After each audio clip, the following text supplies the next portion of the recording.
बिल्कुल, देखिए लगातार अब जो नतीजे हैं वो सामने आने लगे हैं। भारतीय जनता पार्टी के लिए खुशखबरी तकरीबन हर सीट से मिल रही है, यानी कि कमल खिल रहा है। ब्यूरो चीफ वीरेश पांडे हमारे साथ लगातार मौजूद हैं।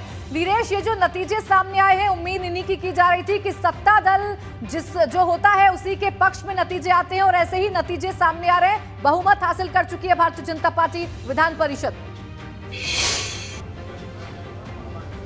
देखिए, इतिहास इस बात का गवाह है कि जो सत्ता में रहता है ये परिषद के चुनाव उसके हक में जाते हैं। आरोप प्रशासन पर लगता है हमेशा से कि प्रशासन ने जिता दिया, प्रशासन ने जिता दिया, लेकिन भारतीय जनता पार्टी, मोदी शाह की भारतीय जनता पार्टी जिस तरीके से पराक्रम के साथ और मेहनत के साथ, परिश्रम के साथ काम करती है जमीन पर, इससे कोई इनकार नहीं कर सकता। मैं दावे के साथ कहता हूं, मैं अपने राजनीतिक मित्रों से भी कहता हूं बार बार कि आप कांग्रेस के दफ्तर में चले जाओ, आप समाजवादी पार्टी के दफ्तर में चले जाओ, आप बसपा का दफ्तर तो देख ही नहीं पाओगे, और बाकी जगहों का दफ्तर है भी कि नहीं है, इसका वजूद भी है कि नहीं है, आपको पता नहीं चल पाएगा। लेकिन एक दिन भारतीय जनता पार्टी के दफ्तर में अगर भेष बदल कर चले जाओगे, समाजवादी पार्टी, कांग्रेस के, बसपाई और तमाम दूसरी पार्टियों के लोग, तो पता चल जाएगा कि किस तरीके से प्रचंड पराक्रम के साथ भारतीय जनता पार्टी के नेता और कार्यकर्ता मेहनत करते हैं,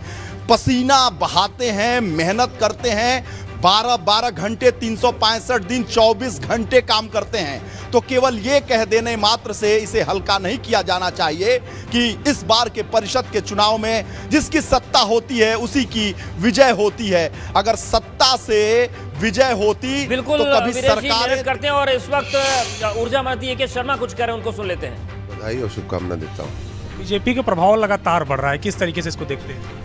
हमारे पार्टी के नेतृत्व का और कार्यकर्ताओं का योगदान है, हमारे माननीय मुख्यमंत्री जी का योगदान है कि भारतीय जनता पार्टी के प्रत्याशियों को जीत मिल रही है। धन्यवाद। प्रधानमंत्री से भी आपकी मुलाकात हुई है। ये ऊर्जा मंत्री ए.के. शर्मा हैं, जिन्होंने कहा है कि जिस तरीके से भारतीय जनता पार्टी की लगातार जीत हो रही है वो कार्यकर्ताओं की जीत है, और कार्यकर्ताओं के प्रभाव की वजह से ही बीजेपी अब लगातार जीत रही है।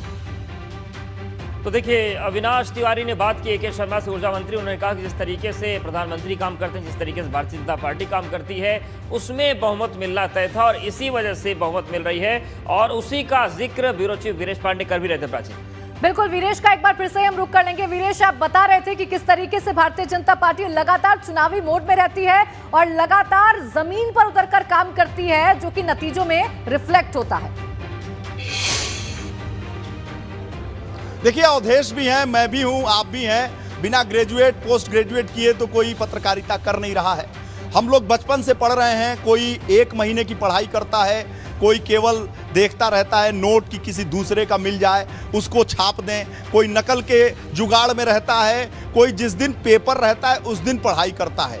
लेकिन भारतीय जनता पार्टी ऐसी पार्टी है, ऐसा विद्यार्थी है भारतीय जनता पार्टी के नेता और कार्यकर्ता, जो 365 दिन और 24 घंटे पढ़ाई करते हैं, और इनसे मुकाबला करना ये बदली हुई भारतीय जनता पार्टी है। जैसे एक नारा है, नई हवा है, नई सपा है, तो वो मौजूद है या नहीं, लेकिन नई भाजपा है, नई हवा है, ये तो ज़रूर ज़मीन पर दिखती है। और नहीं जिसको एहसास है वो चले जाए सुनील बंसल के दफ्तर को देख ले, चले जाए स्वतंत्र देव सिंह के दफ्तर को देख ले, भारतीय जनता पार्टी के दफ्तर को देख ले, कार्यालयों को देख ले, जिला कार्यालयों को देख ले, संगठन मंत्री को देख ले, प्रदेश उपाध्यक्ष को देख ले, प्रदेश महामंत्री को देख ले। अब सुनिए, प्रदेश महामंत्री संगठन गोविंद शुक्ला एमएलसी की जीत के बाद यहाँ अंदर बैठे हुए हैं। आप सोचिए कि वो अंदर बैठे हुए हैं, वो प्रदेश के महामंत्री हैं, लेकिन एक एमएलसी की जीत पर उनकी ड्यूटी लगा दी गई। तो भारतीय जनता पार्टी का जो चैनल है, जो काम करने का उसकी जो ताकत है, उससे इनकार नहीं किया जा सकता कि भारतीय जनता पार्टी से मौजूदा समय में जमीन पर मुकाबला करने में पसीने छूट जाएंगे। जी हाँ, पसीने छूट जाएंगे, क्योंकि प्रधानमंत्री नरेंद्र मोदी से लेकर जमीन का कार्यकर्ता तक पसीना बहाता है, और जो पसीना बहाता है उसको कोई पीछे नहीं कर सकता।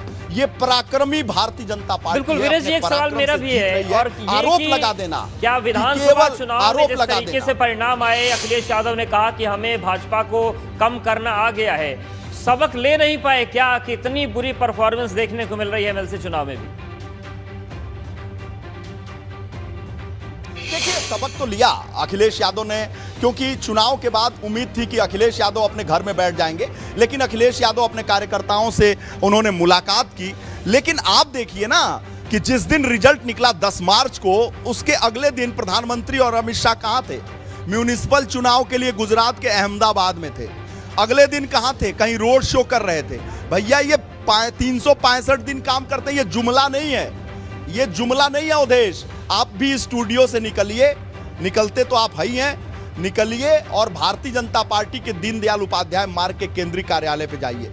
मैं तो यहां रोज जाता हूं, मेरे साथी अनुभव शुक्ला, शैलेश अरोड़ा, विवेक त्रिपाठी भी जाते हैं, सभी कार्यालयों पे जाता हूं। बिल्कुल, देखिए बिल्कुल वीरेश, ये आपने बिल्कुल ठीक कहा कि लगातार भारतीय जनता पार्टी चुनावी मोड में रहती है, कार्यकर्ता मेहनत करता है और वही नतीजों में रिफ्लेक्ट भी हो रहे हैं।